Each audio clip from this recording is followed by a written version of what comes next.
আমরা একত্রিত হয়ে অনেক শক্তিশালী হয়েছি।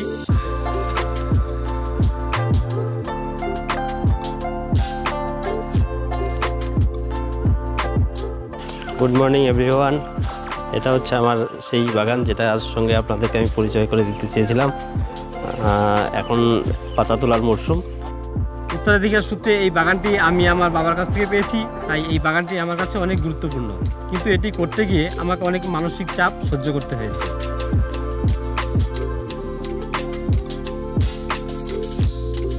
যার ফলে আমরা জানতেও পারছি না তারা কোথায় চা পাতাটা বিক্রি করছে।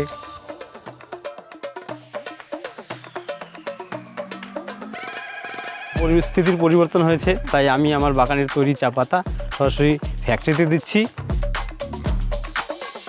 কাঁচা পাতা নিয়ে আমরা ফ্যাক্টরিতে সেটাকে প্রক্রিয়াকরণ করে চা তৈরি করছি।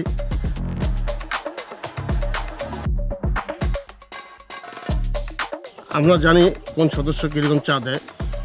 যারা ভালো চা দেয় তারা ভালো দাম পায়।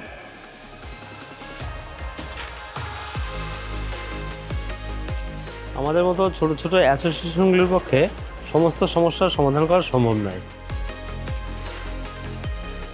বিজয়বাবুর মতো লোকেরা সেই সমস্যার সমাধান করার জন্য অনবরত চেষ্টা করে চলেছে। চলুন দেখা যাক আজকে তারা সেই সব সমস্যা কীভাবে সমাধান করছে।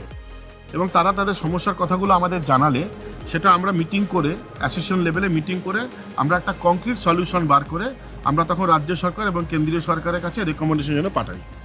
একদম ইন্টারন্যাশনাল স্তরে এশিয়াটেল অ্যালায়েন্সের মাধ্যমে আমাদের সমস্যার কথাটা, আমাদের অ্যাচিভমেন্টের কথাটা জানাতে পেরেছি।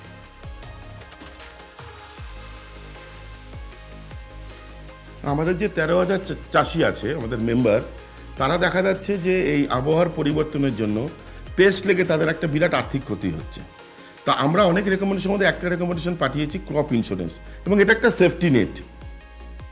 আমি একজন চাষি হিসাবে যা করতে পারতাম সকলে মিলে তার চেয়ে অনেক বেশি অর্জন করতে পেরেছি।